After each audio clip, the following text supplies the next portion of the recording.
everyone. Welcome to One More Page, the virtual space. I'm Amanda, not the Amanda you're here to see, but a lesser Amanda for the evening. And I'm so glad you all came here to join us to celebrate Shine Your Icy Crown with the amazing Amanda Lovelace, joined by Summer Webb. Welcome, friends. I'm so glad to have you guys.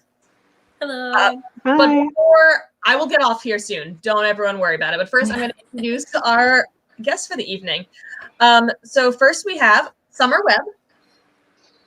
Avid reader and adventurer, Summer Webb is a literature-focused content creator based in the Great Smoky Mountains of Tennessee. When she isn't reading, you can typically find her attempting to bake too many desserts in the kitchen, same, or spend hours scrolling through TripAdvisor planning her next escape. And then, of course, we have the amazing, the wonderful, you know her, you love her, Amanda Lovelace. Amanda Lovelace is the author of several best-selling poetry titles, including her celebrated Women Are Some Kind of Magic trilogy, as well as her new You Are Your Own Fairy Tale series. She is also the co-creator of the Believe in Your Own Magic Oracle deck. When she isn't reading, writing, or drinking a much-needed cup of coffee, you can find her casting spells from her home in a very small town on the Jersey Shore, where she resides with her poet spouse and their 3 cats. So, welcome, friends. Thank you, and I will get out of here, but I'll be here if you need me. Thank you. Let me tell you a rebellious story. There is a girl who loves fairy tales more than anything, but she doesn't understand why the princess's story comes to a close once she marries the prince. What happens after, she wonders aloud, but no one ever seems to have an answer. Let me tell you an even more rebellious story. There is a girl who loves fairy tales more than anything, but no matter how hard she searches for an answer, she can't understand why there even needs to be a prince. Why doesn't the princess just marry herself, she asks, to which they all reply, but that wouldn't be romantic. Amazing as always. Thanks. Hi. Hi. I'm so excited to be talking to you again, especially since it's not been that long since we last spoke at the last event with the Strand.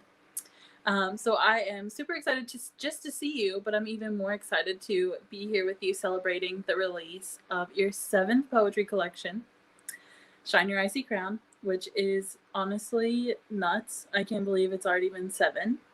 I feel like it was just 1.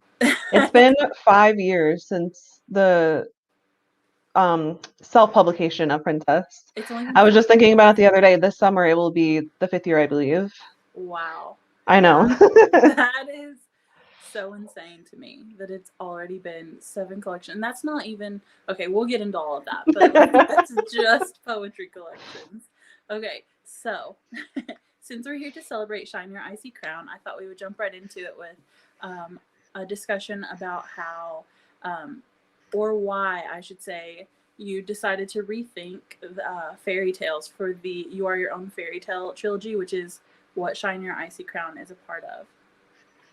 Yeah, so my idea was, as a fairy tale lover, I wanted to do loose retellings based on like fairy tales or stories that we all know and love by taking the characters that we know and love and putting them in our world and going, well, what would they be going through if they lived in New Jersey? What if they lived in Tennessee? What if they lived here? What if they didn't have powers? And I did weave like a little bit of a fairy tale throughout each of them, like my own loose retelling of the tales. But I ultimately wanted to put it in a modern context and see, like, with my Cinderella character, I wanted to see, like, well, what would happen if she was dating a real man and he was actually not Prince Charming and he was actually kind of really shitty? And what if with a loose retelling of Frozen, I had an Elsa-like character, and what would she be going through? I always wondered like what she was going through in that room when she locked herself away, when her powers had hurt her sister and her parents kind of ostracized her. I wanted to sort of explore that in a way. Right. Now, and going off of that, I always noticed that the modern or the classic fairy tale, when you read when you watch the movies, they sort of end at the marriage. So it's basically like once you meet your man, your life is over. Do you feel like your books sort of explore anything past that? Well, with glass slippers, definitely. After Yeah. she like sort of she's in like almost a situationship with Prince Charming, the crappy Prince Charming that I have in that book. And after coming out of that bad relationship, bad situationship, she kind of comes into herself and she realizes like I'm more than this bad relationship. I'm more than him saying horrible things about my body and like not wanting to officially date me because I'm fat and things like that. Now, with AC Crown, I did something a little bit different because as an author who is asexual, I really wanted to tell a or retell a fairy tale in a way that speaks to that part of me. And I wanted her to sort of like want to venture out into the dating world and get out there, but ultimately decide like it's not that I don't need a king and I don't need a king, but I also don't necessarily want one. So it's more like a story about, well, what if she doesn't even want a king? So there's no after. It just like her whole life is the fairy tale. Yeah. So it's almost like she learns to love herself, and that becomes her fairy tale. And I feel like that's a theme that you sort of see throughout, not even just this book, but some of your others as well. What advice would you give to people who are still struggling with their self-worth? Yeah, so in terms of self-worth, like I still like even though I write all these empowering poems, like I still some days struggle with my self-worth. You know, it's not an instantaneous thing. I always try to give myself time and I try to give myself patience and I try to give myself empathy because I feel like we're always busy like being empathetic to other people and their issues. But then when it comes to us, we're like, oh no, you should be better. Like you should be different. Like you should get the A. Like even though you're giving your best friend different advice. But I actually do have a poem for this because I sort of almost wrote it with this topic in mind about giving yourself gratitude every day and how that can really like shape your attitude towards yourself. Big Sister says, show gratitude to one part of you every single day.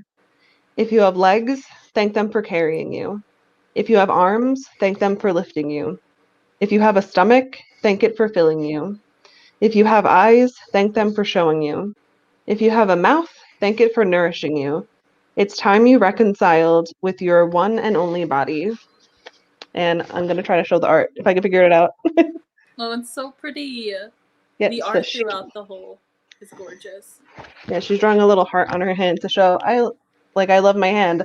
So like that's part of like I try to do daily gratitude journaling, and gratitude journaling can be as simple as like you laying in bed and you being like, I'm grateful that like the sun is coming in through the window. I'm grateful that I'm doing XYZ today. But it can also be like, what are you grateful for in terms of yourself? And I try to like pick one thing about me every day. And I really think that helps in terms of self-worth. And it's definitely something that builds over time. It's not going to be like, I love my hair today, and then suddenly, you love yourself Yeah. completely. It's just like it's a process, and I don't think it ever really ends. You just get to a point where like you're much more comfortable with yourself than you had been previously. And I think that is something to celebrate itself. Right, the constant journey. I don't feel like it's ever just, you know, immediately starts. It's something that you're always working towards. And some days are worse than others. Yeah, for But sure. Even when you have come a long way, you have down days and you shouldn't like beat yourself up for that either because it's going to happen regardless. You should just figure out what steps you can take to feel better. exactly. So another theme that I have noticed throughout this book is sisterhood. Um, and I would say that this isn't just this book, it's a major theme in pretty much, several of your books. Now, for some, this could be like, your sister or your actual family member, but for some, it could also be like your found family, which I think is very important, just as important as your actual family. Um, and that could be a group of friends that you are close with, that you consider as close as sisters. Do you have any friends that you would consider your found family? And did any of them inspire any of the poems in this collection? Yeah, absolutely. So there was kind of a lead up until AC Crown because I wrote a collection with Tristan Mateer and Nikita Gill that had a heavy focus on sisterhood, and that's more like found family sisterhood. We're not like blood sisters. And then I ended up writing a little bit about my own sister in To Drink Coffee with a Ghost. I think Dragon Hearts came out first, and then it was To Drink Coffee with a Ghost. And as I was writing Ghost and I was talking about my childhood, and I could not write about my sister when I talked about my childhood. I was like, oh wow, I really want to be able to explore this more because it wasn't a book about sisterhood, but it involved it heavily. And I was like, when can I do it? And then I was like, oh, it's perfect to do a sort of like, because Icy Crown is based or loosely inspired by Frozen and Game of Thrones. And I really wanted to run with that and be like, well, I want to flush this out more and like have like an actual back and forth this time around. So yeah, it's definitely like these are things that I have been through, and I have had like versions of these things said to me through the big sister's voice, but they're also things that I have said to my friends, my sisters. So yeah, it's definitely like I like to think that these are things that like people like you would say to me, or my sister would say to me, or like I would be able to say to them. Like definitely that found family back and forth, but also with my sisters too. I also have a poem for this one. Yay!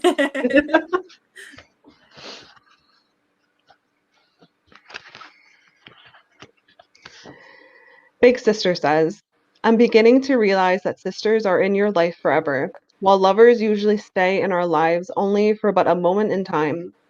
Honor the fellow women in your life every single chance you get. Check in on them, offer them a shoulder or two, lay roses at their feet. Make sure they know that they're never truly alone because they have you. Honestly, that one is so sweet. It's so Thanks. sweet. I think a lot of them are actually. But during that question, you actually brought up Dragon Hearts and then Ghost, which is a part of another series. It's a duology. But then you also have the Women Are Some Kind of Magic trilogy as well. What were the differences between writing these two collections, or really any of them? Well, I would say with Women Are Some Kind of Magic, it wasn't a cohesive experience because Princess was my first book. Right. I didn't even know I was going to be publishing it. Me and either. and after I published or self-published Princess, before I was even traditionally published, I began writing to make monsters out of girls, and I put it up on Wattpad. It was not called that. It was like Poetry Will Not Make You Immortal. It was something like that. I ended up changing the title when I made it a full-length book. And that was sort of like a thank you to people who had supported Princess on its self-published journey. Mm-hmm. And I didn't go back to that for a while. I didn't plan to make it a full-length book. And then the idea for Witch came and the idea for Mermaid came. And I just sort of went with it and like saw where it took me instead of like having a plan outright. So I did struggle a little bit there. With Monsters, I originally conceived it as a duology. I wanted in the first book to sort of have like a anti-Twilight thing going on with like being in love with a monster and you think it's pretty, but it's really not. And that was me exploring my own memories of toxic relationships I had been in. And then with Ghost, the timelines kind of like intercept. I also wanted to talk about like sitting down with my mom who is dead as a ghost and drinking coffee with her to like hash out like old trauma and things like that. And there's a certain point in Ghost where these timelines intersect, and I did that on purpose because I wanted to show how like I was going through these things at the same time and how I was dealing with both of those things. And that was definitely more of like a paranormal, but more realistically magical series. Yeah. Like especially with Ghost, I was talking a lot about my own like witchcraft and things like that. But then I got to You Are Your Own Fairy Tale, and I sort of went back to my roots with that and did a Women Are Some Kind of Magic-esque thing with it. But I would argue it's way more cohesive because I knew what I was doing going in. I knew the title of the series. I knew at least like a version of the titles that I would be using and what tales I would be basing them on and like what each tale would bring to the table. Whereas I feel like I struggled a lot with Women Are Some Kind of Magic, like making mermaids different, but also like cohesive. But I think I've had a much easier time with the series writing wise. Yeah, I mean, I remember you told me that you basically wrote the entirety of Princess just in your college class. And Yeah. I was like, wow. Yeah, when I was supposed to be paying attention. And didn't you write it relatively quickly as well? I wrote Princess, I would say like a month or a month and a half, and then I edited it for a long time. Well, long to me, which was like another month. Because I didn't know what I was doing because I had never done anything like it before, and poetry was still very new at that point. Yeah, it really was. Yeah, and no one was really doing like the fantasy or fairy tale kind of poetry. there were some people doing similar things, but not like as like much as these books were. And I would argue that a lot of people still aren't, except for like Nikita Gill. So like I had no idea what I was doing. I was kind of scared. So Yeah, yeah. Princess was actually my introduction to modern poetry, if that's what you would call it. wow. And then after that, I started reading.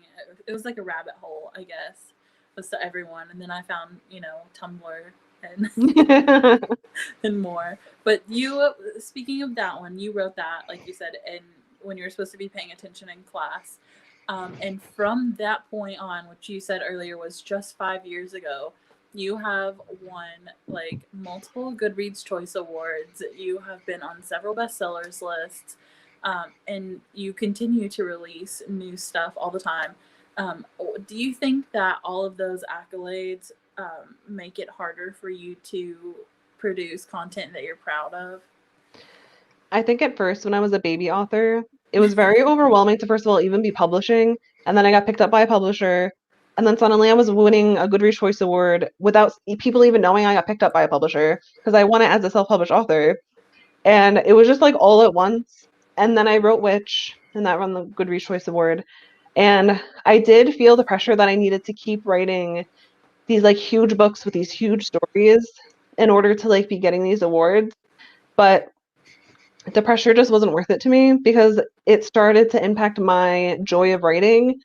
And I knew like going into especially like the You Are Your Own Fairy Tale series, I wasn't planning to do the same like huge, almost controversial stories. I wanted to like, especially Witch, that was very controversial, and that's probably why it had so many eyes on it. And I knew that with this series, I wanted to do something much quieter and explore like everyday issues, everyday thoughts.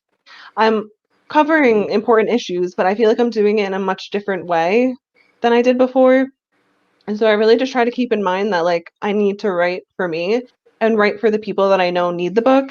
And if that happens to be someone who decides I deserve an award, that's cool.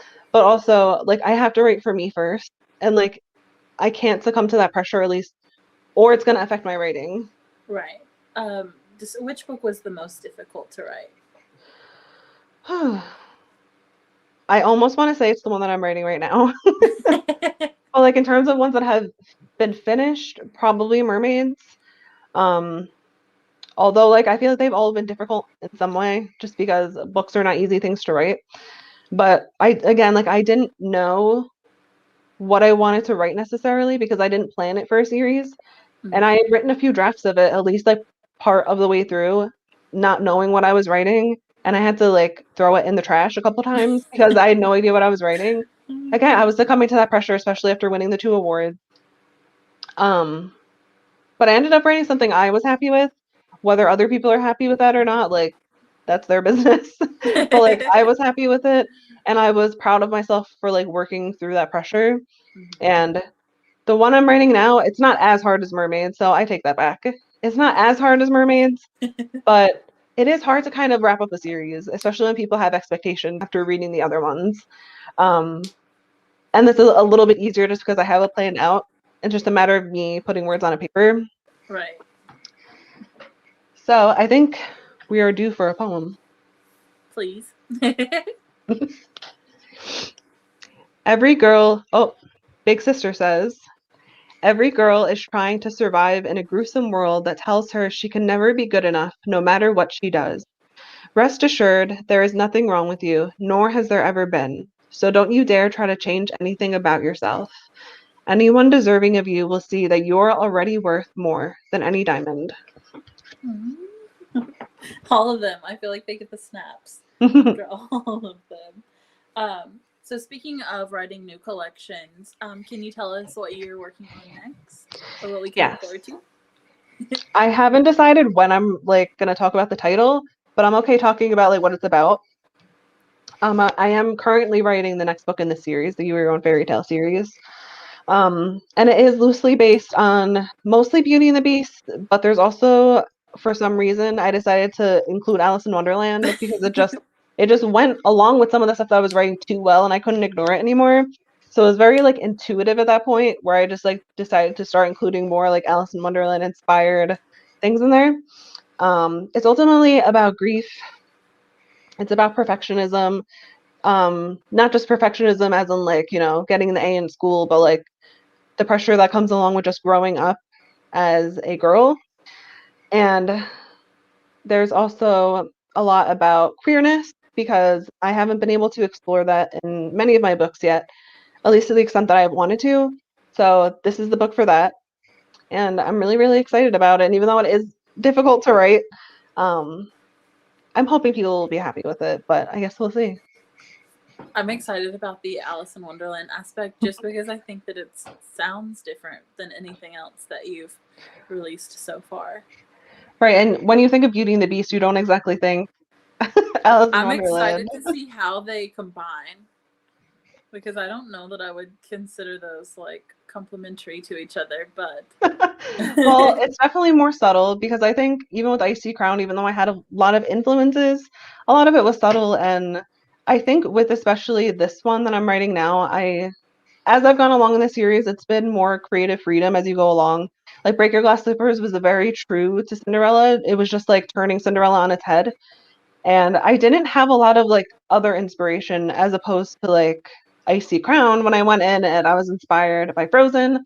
I was inspired by Game of Thrones, the sister relationship with Arya and Sansa. And then eventually I would pick up inspiration from like Narnia and The White Witch and Practical Magic. And there's blatant Snow White poems in there. So, God, I forgot what the question was. No. We're just winging it. That was just what. So, okay, we'll move on. That was what you're working on next. Oh no, we can't. Flower crowns. Oh yeah, I forgot to mention that. So before I was starting this, there was like, I think it was the month of August. It was a whirlwind month because I wrote Flower Crowns in that month. And I probably wrote it in a shorter time than I wrote Princess. Wow. And yeah, Is it about it the was a same lot. length? No, this one is shorter, but it's one of those things where I think short and sweet works because it's less of, there is a little bit of a retelling of like the Persephone myths in there, but it's more so speaking to the idea of where the title comes from. It came from Dragon Hearts, that limited release I wrote with Nikita Gill and Trista Mateer. And the poem came from that the title is based on, and it goes, who said you can't wear a flower crown and still remain a fearsome thing? And the title is Make Persephone Proud. And that's what I sort of ran with. I ran with the idea of like making Persephone proud, exploring the dualities of womanhood, the anger, the sadness, the softness, the fierceness, like all of it. And there's a bit of a story in there, but it's more about that duality, that back and forth. It's almost like if you took like Shine Your Icy Crown and the whole thing was a conversation between the sisters, it's less of a blatant conversation and more of like a conversation in the text of the dualities. So that's why I ended up being a bit shorter. But yeah, I wrote that in the month of August. And I believe it comes out October 5th. October 5th. But before that, you are going to be featured in the anthology Everybody Shines. Mm-hmm. Which I think, if I can remember correctly, isn't that like loosely like a fantasy-ish short story? That actually also was based on Game of Thrones. Okay, I thought I heard that right. So since that is like loosely based on Game of Thrones, or the inspiration from that was from Game of Thrones, is there any genre that you would like to write outside of poetry or fantasy that you think that you're gonna explore? I definitely want to write other age groups because right now I think a lot of people think my books are YA, and I have no issue with that. But my books actually are just in the general poetry section, which is technically adult, but not really, because when I think poetry, I just think poetry. I don't think any age group. But I would love to write YA. I would love to write like true like adult fantasy. I would even love to write like a middle grade book or picture books. But the thing is, even if I jump around with age groups, I know who I am and I know what I like, and I like to read and I like to write fantasy, fairy tale, even if it's like a modern-ish story, there's going to be some kind of magic touch because that just is who I am. And maybe I'll surprise myself down the line like other things, but that's who Amanda Lovelace is. So there's no nonfiction in your future. I guess I guess if we're talking nonfiction, you could literally just take out the more fantasy-ish poems of Princess, and that's my nonfiction. Right. I guess there's a little bit of you in all of them. Yeah. Speaking of that, I'm sure that all of your books have some part of you in them, and that you love all of them.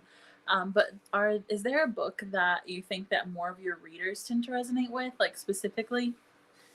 Yeah, I definitely think it is my first book. The Princess Saves Herself in this one, but it's almost tied with Witch. It really depends what audience you're talking about. I feel like if you're talking about like my American readers and most of my readers, I would say Princess.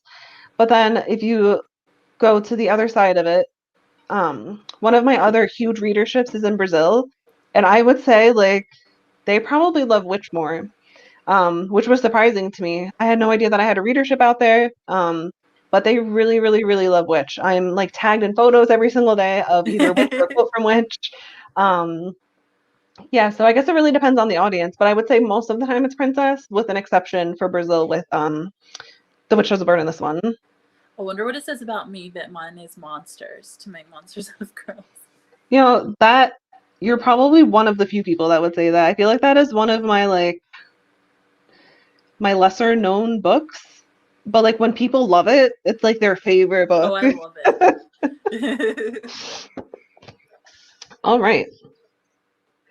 The princess who wore a crown of her own making stood tall, her hands on her hips and her chin pointed to the sky. The crowd was completely silent as she began to speak. Whether it was out of fear or out of respect, she wasn't quite sure. Screw the outdated tradition. I don't need to have a king in order to be called a queen. I have always been a queen in my own right, and now I'm officially declaring it. So bow down. And so they did, without question.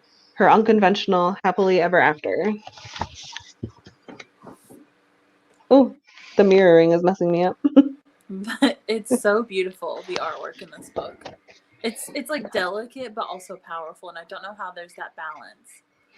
Yeah, the artist, Janina, is absolutely amazing. She has done the art for so much of my stuff. She did the Women Are Some Kind of Magic, the slipcase. I'm looking at it right now. I guess I could just show it. The slipcase. You see the metallic? It's the so shimmery? pretty. She did this. She did my Oracle deck, of course, which is probably like what most people know her as, like illustrating for me with. And she has illustrated all of these books, and she does like the little. My covers aren't exactly illustrated, but there's like little symbols on them, like the crown. She does I those didn't know too. that she did those. Yeah, she did the crown, and she did the little moon on the spine. Isn't there a hammer on glass slippers? Yeah, I wasn't sure what I wanted to put on the spine of this one because like I didn't want to like be too cliche and do like a snowflake because I feel like that's just like what people expect when they hear Shiny Icy Crown. So there's a poem in there. I wonder if I could find it. That I thought had a really good message with the rest of the story. Let me see if I can find it. I fully expected just a crystal.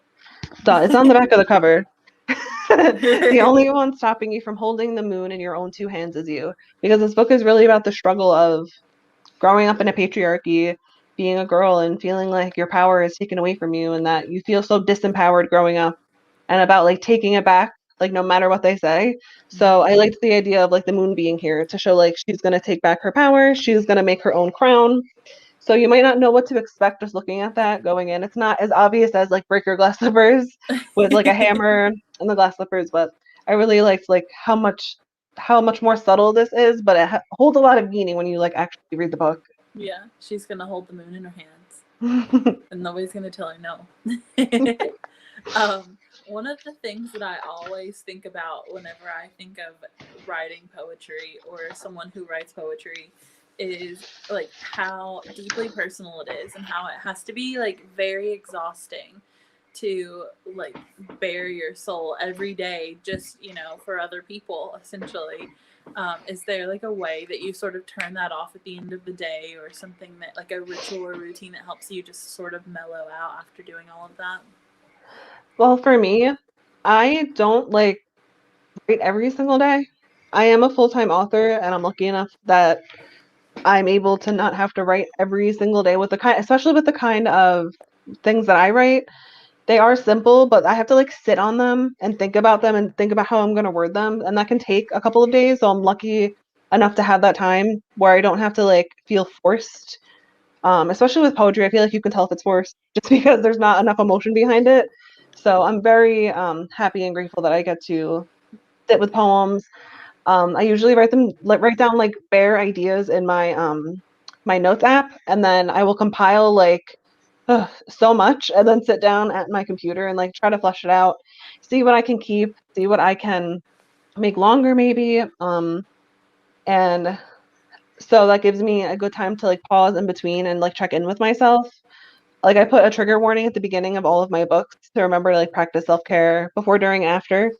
And I feel like that's the same with me with writing it. Like I also need to practice self-care because even though like with this series they're technically fiction, they are all still based all on my experiences one way or another. So it's like it's just a different way to take the deep dive into my own experiences.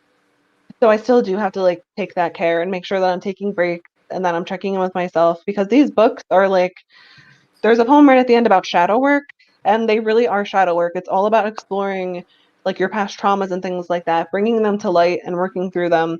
And if you do that too much without breaks, gonna get a little, I don't want to say dangerous, but it could get dangerous like for your own mental health. Yeah, I definitely agree. It's the thing that I admire most about poets is being able to do that. When you first wrote Princess and decided that you were going to self-publish it, was that something you took into account? Like, hey, everyone is going to see all these parts of me that they've never seen before. Oh yeah, I was very scared. I didn't tell my family that I was an author until I actually signed the contract with a traditional publisher. Because I was so scared, especially because I write about like trauma associated with family in that book, and I was afraid they were gonna like be mad at me, they were gonna judge me for it, they were not gonna believe me, things like that. And funnily enough, I was more scared of them reading it than a stranger because strangers have like they go in with no judgments or no knowledge, and they just get to experience the book. They get to relate to it or not. They get to like it or not, and then like I don't have to talk to them or like they don't have to be in my lives. But yeah, it was scary, like the prospect of people that I knew reading it.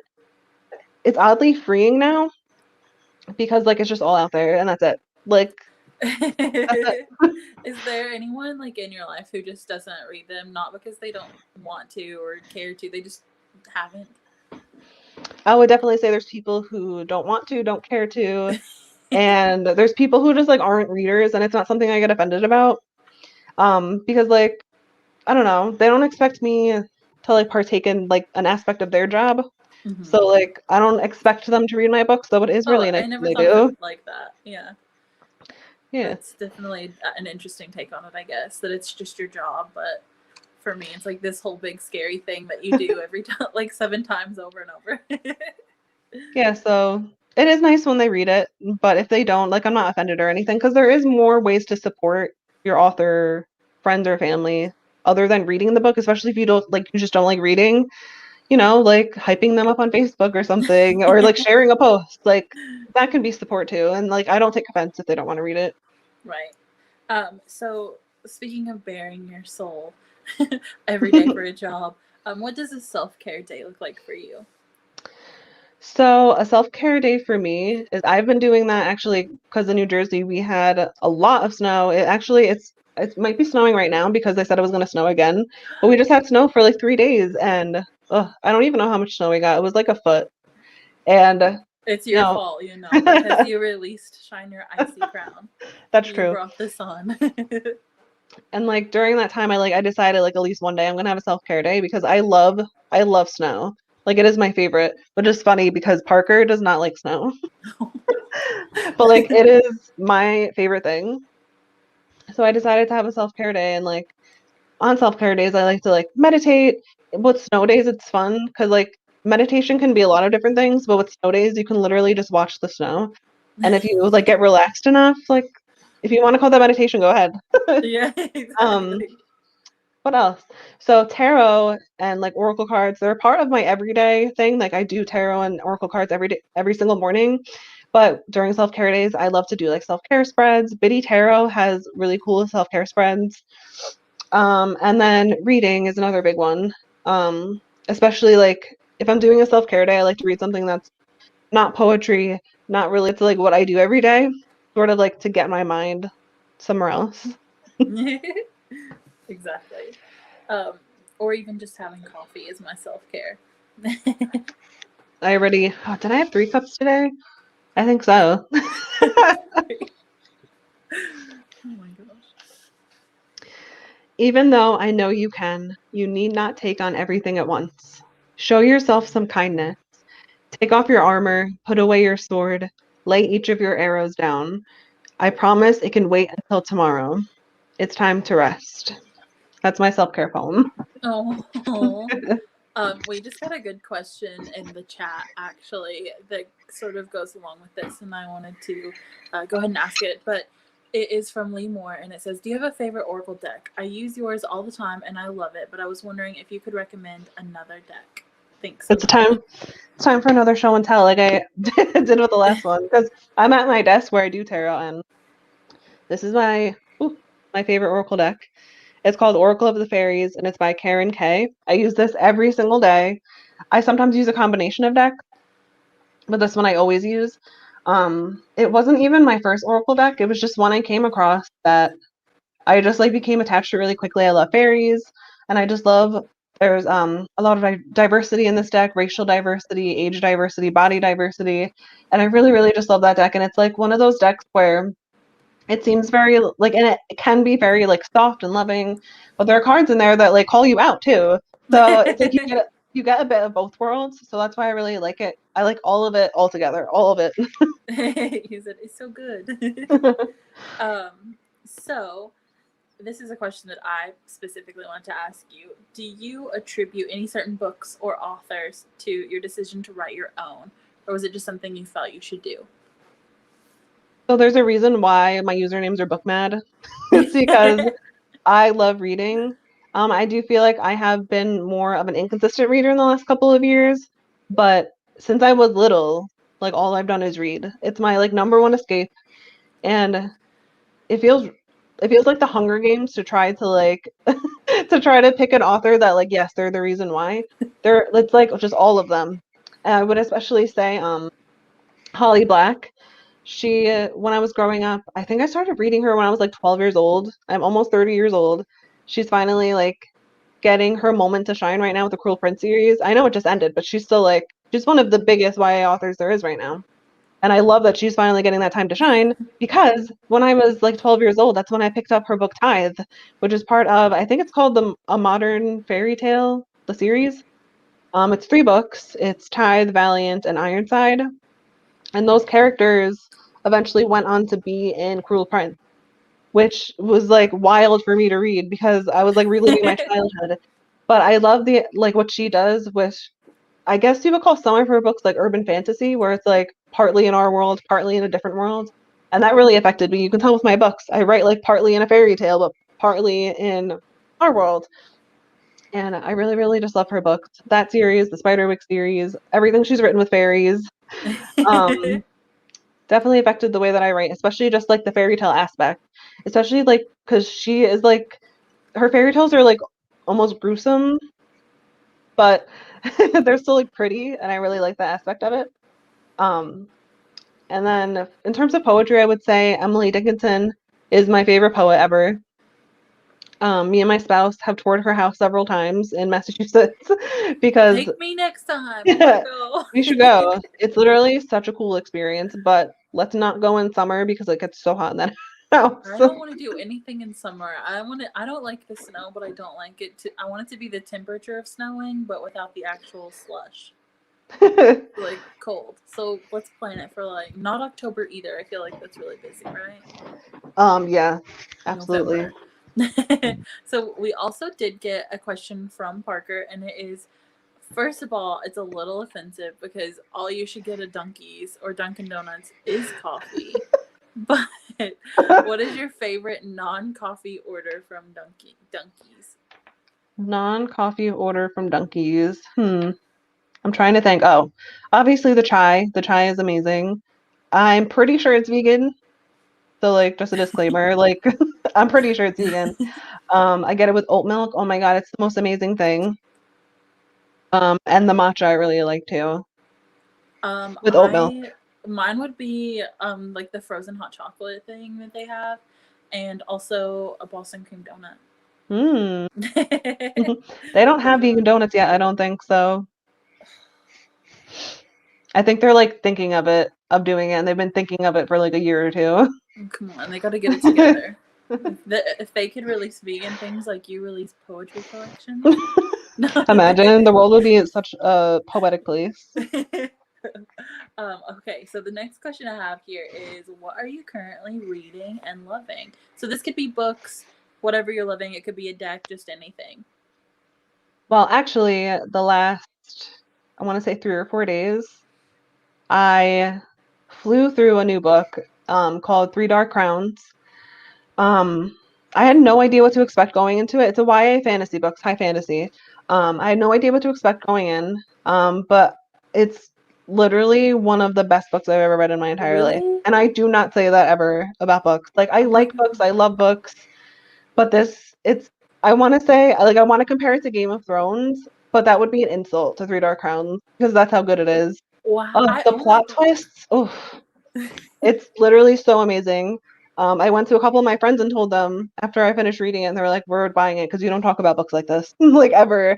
So they know that I'm serious. It's such a good book. I know I'm a little behind because it is a New York Times bestseller, but it's new to me, so like I just have to tell everyone about it. I own it, and I've literally never read it. Just, I owned it for years too, and I can't believe it was sitting on my shelf that entire time. He said, so this is going to be the inspiration for my next Game of Thrones. No, I'm just kidding. So what, other than that book, is there anything else that you're just like super into right now? I mean, that was my life the last couple days. I can't think of anything else that's like. Okay, so another question from Parker is, what is your favorite tarot card? My favorite tarot card is, so I always say, it's like a toss-up between temperance and strength. And I kind of lean more towards strength because there's like this whole equation that you can do with your birthday where you add it all up and you get a number and you break that down and it gives you like what your tarot card is, and mine is strength. And I think that is like, not to like toot my own horn, but my whole life has been about like strength to get through grief, through abusive childhood, through abusive relationships. And I really look to that card for inspiration, and I use it sometimes like when I need like a confidence boost. Like I'll keep it near me or I'll do like a little spell with it, and I really like have a good relationship with that card. Yeah, you could even say that Icy Crown is about finding your own strength. Oh my God, that just made me think. Janaina did a strength card in the book. I'm gonna see if I can find it because that's weird. I had no idea we would be talking about this, but she just happened to have, well, I asked her to draw this rendition of the strength card. Oh my God. It's a little grainy, but it's a girl, it looks just like the original strength card, but it's a girl with her wolf. And she's sort of like, the idea behind strength is that you're strong enough to tame this animal that would otherwise probably eat you. So like, but she's also like delicate enough to like hold its jaw open and show like, I guess, like who's the queen. I love it. The coloring of this collection is like probably my favorite out of all of them. It's just so. I couldn't wait to do a pink book. I've been waiting forever. The hardcover edition, the special edition of Princess, which came out with Barnes & Noble, if you take off the loose cover on top of it, it's pink underneath, but so many people don't know that it's pink underneath, and I wish more people did. I do. Because I just loved the idea of like owning the color pink instead of like being ashamed of the color pink. Yeah. And I think like I got to do that with this book. I keep saying like I wish I wrote a poem that was like pro pink to be like, because when I was younger I was like, ew, like I hate pink. It's such like a girly color, because I was battling my own internalized misogyny. And I wish there was a poem, but I feel like just the fact that there is a pink theme throughout this book about like women empowerment, it says more than any poem could, so I'm glad I did that. And I think the specific shade of pink, where it's kind of delicate but like definitely makes an impression, is just so perfect. Okay, so we do have another question though, and this is, what's your favorite moon phase? They said, I know this is weird, but I love new moons. Do you have any rituals you do? It's so hard to choose because I feel like I think it's during the new moon where my emotions for some reason are all over the place. It's basically like how people talk about how they experience the full moon. I experience that during the new moon. I don't know if it's something with my placement. Like everything is just going haywire inside of me. So I definitely think that I enjoy the full moon more just because of that. And it almost has this like spiritual aspect to it. Like the world's a little more alive during that time. Like you can feel like even if you're not like seeing spirits, like I feel like I'm definitely sensing more magic in the world around that time. And there's also the idea with the full moon that when there's a full moon, it's like about releasing the things that no longer serve you. And that's a great time to do like banishing spells and things like that. So like write down what you want to banish from your life, like any like toxic behaviors, any toxic patterns, things that just no longer serve you, and you can burn it. Sometimes I like to flush the remains of that list down the toilet as like a ritual of like goodbye, like you're gone, like don't need you. Exactly. So the next question is, what is your favorite vegan treat? And I can also answer this one because I recently discovered that I love buffalo cauliflower. Wow, really? That's a good Yeah. one. That is a good one. Because I feel like people, especially like when they're not vegans, they hear stuff being made with cauliflower and they're like, of course that's vegan. It I'm sounds like nasty. into it right now. I'm loving it. I'm trying to think of like what vegan treat I've had recently. Um, All of them. It literally is all of them though, because like becoming vegan was a slow process, but now I'm like kind of good with knowing where I can shop, what I can get. But I will say that my overall like favorite vegan treat is we have this vegan place nearby called Good Karma, and it's like a tiny hole in the wall vegan place. It has the best food in the world, and they have this one dessert on the menu that I get every single time, and it's their vegan tiramisu, and it's absolutely amazing, and I never get sick of it. We've been having it, me and my spouse have been having it for years, and it's still our go-to dessert. Doesn't matter if we've had. I don't even know how you can make that vegan. They do it somehow, and it is amazing. That sounds so good. I have an ice cream maker, and I'm gonna make you vegan ice cream. Do it. I'm gonna. Okay. So let me see if there's another question here.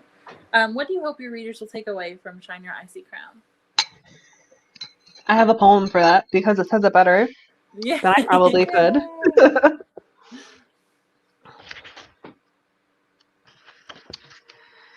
Big Sister says, "It's perfectly okay if what you want for yourself isn't what other people want for you.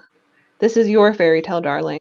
You're the only one who has to live it, so you're the only one who has to be happy with it." It's like the perfect summation of it. Yeah, that happened totally on accident. You sound like, just naturally this good. Yeah, but I love the idea of like, of course we talked about before, like her not necessarily wanting a king or wanting to be with anyone. I love the idea of her like pushing back against the fairy tales that she loves them, but like she doesn't necessarily want to live her fairy tale like that. She has been questioning them since she was a little girl, and now she knows why. It's because she doesn't want to live that life. I think that's a good summary of what my little protagonist is going through. We've actually had a request for a poem, and that is, can you read the poem titled Millennials? The request is from Parker. No.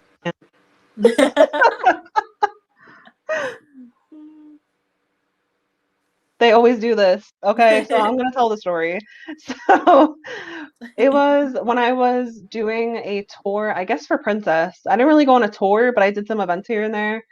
And I ended up reading the poem Millennials in a room full of baby boomers.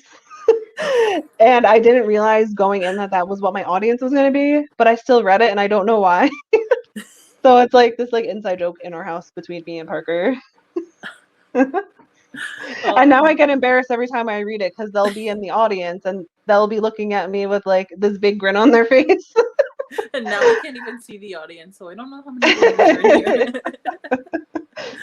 Oh gosh, okay, perfect. Well, if you're not going to read Millennials, then can you read us your favorite poem from the collection?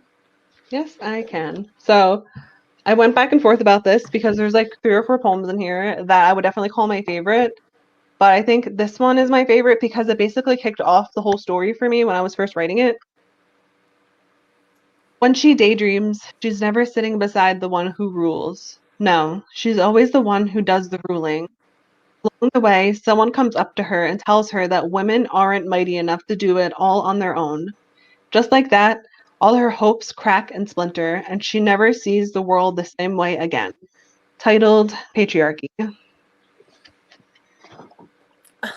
While you were reading that, I was reading a comment that someone left, and it's just so sweet. I don't know if I should read it, but you should definitely check out the comment and read it yourself. It's so sweet. Anyway, I did want to mention that it is so crazy that you have released 7 books, multiple anthologies. You did the limited release for Dragon Hearts, and your Oracle deck is in 3rd printing now. 3rd printing. That is, I can't like fully comprehend it. So like the Oracle deck just like I did not expect anyone to want to buy it. I hoped, but I didn't expect anyone would. You know, especially a deck where I would say like half of the deck is filled with fat people. And that is not something that you usually see in tarot or oracle decks, which was something that I was really missing when I was growing up. I really wanted to see myself reflected in the people in the cards, and I didn't really ever get to do that. Nowadays, more people are getting more inclusive, but I was admittedly still a little nervous what people would think. And I'm so glad that they love it and that they can see a part of themselves in this deck, and that they're like, I get messages all the time like, I bought this for like all of my friends, I bought this for all of the women in my life, all of my sisters. And I just think it is so sweet because something that is so personal to me, if that could mean something to someone else, especially something like an oracle deck, which already like I'm used to doing poetry, I'm not used to doing oracle decks, so it was already like sort of out of my comfort zone a little bit, so I didn't know how people would react. So I'm just like so happy that people love it. Well, I mean, I knew it was going to be successful because even your calendars are the hit. So I'm excited about. And speaking of the Oracle deck, there's a question that says, any chance we'll see a full tarot deck from you in the future? And then right below that we have, I would buy the heck out of a tarot deck from you. Yes. Oh my God. And I would love to co-create a tarot deck. I am not an artist, so I would be the co-creator, but I would absolutely love to co-create a tarot deck. I have not been officially signed to make a tarot deck, but it is something that I want to see in my future. And I feel like that would be a nice natural progression past the Oracle deck, just because, Oracle deck is much more free-flowing and creative. And that went really well with my series because I could just base my oracle cards, base it on the books because they're already stories. They already have oracle type messages, and I think that worked really well. It was like just like a natural thing that occurred, and I'm kind of surprised that there's not more oracle decks coming out based on poetry books because it just works so well, and I really feel like that would be a good direction to go in for any poet. A tarot deck is a little more organized. There's like a major arcana, there's a minor arcana, there's suits, and I have ever since the beginning of quarantine, I've been taking tarot classes because I really wanted to learn more, not just about reading them, but about like possibly creating one. But we will see like what the future holds. So, so whenever you mentioned the Oracle deck was, fat friendly, basically, is there a way that you could sort of showcase that also in tarot? Oh, absolutely. The amazing thing about tarot, even though like it is a little bit more strict, where it has these different like categories and types of cards, tarot is almost like, even though every deck is very similar, it's almost like I like to compare it to retellings of stories. So we have the original Rider-Waite, and all of the decks that are based on it is sort of like a retelling of the Rider-Waite. So it's like you take the bits and pieces that you like, you make your own messages, you have your own characters. So it's like it's very free flowing. It's just like within a certain structure, unlike oracle cards. Right. So, I mean, I'm not going to say anything, but I definitely think that's a good idea. You should jump on it. I'm trying. No. So do you see yourself releasing more than just one tarot deck? Do you think you could have a whole series? I guess I would say one step at a time. But like I love tarot and I love oracle, and I think everyone who follows me on social media knows that it's like my entire life. So I would love to create like lots of tarot oracle related things. I just don't have like plans that far ahead, but I do like I have ideas brewing. No. Well, I don't think we have any more questions in the chat, but this would be the best time to ask. We are just a few minutes out. But we've learned a lot. We've covered a lot. We got a lot of good info. Yeah, it was fun. I know. It's so crazy. I was just literally thinking the other day, like I mentioned in the last stream that we have, how I knew you before you were actually Lady Book Mad. It was just Book Mad, and you hadn't released anything. And so to see all of this, it feels surreal. Like, I don't know. And I'm not even the one who did it. I can't imagine what it is to watch it from the outside, because I went from a book blogger who was a substitute teacher to being who I am now. And again, I'm so grateful that I get to write all of these books and put all of my thoughts down and people actually want to read them. Yeah, it's so, like, it literally is an accomplishment. I can't even imagine how it feels for you. Thanks. Okay, we do have a question that says, fave band or musician? Well, I feel like most people already know the answer. That's Taylor Swift. Taylor Swift. She was not always my favorite singer or favorite band. I don't know if you will call her a band, but my favorite singer. It was only the last couple of years, I guess. I liked 1989 a lot. And then she released Reputation, and that's when I became obsessed with her. I'm not like super into like her more countryish stuff, but from 1989 on and even Red on, she's my absolute favorite. I feel like she's one of the greatest lyricists, if that's the word, of our time. And I feel like people underappreciate her because they hear like her pop hits and they write her off. But I think she's really proven herself with Folklore and with Evermore. I agree. And I don't know. That's the thing with the pop hits when they do write off Taylor Swift that bothers me, is that just because it's a young girl doing it and something that a young girl enjoys, they do tend to write it off. But absolutely, they can't anymore. Well, that is pretty much it. We only have a couple of minutes left, but I don't see any more questions, so I think we are good to go. I'm back.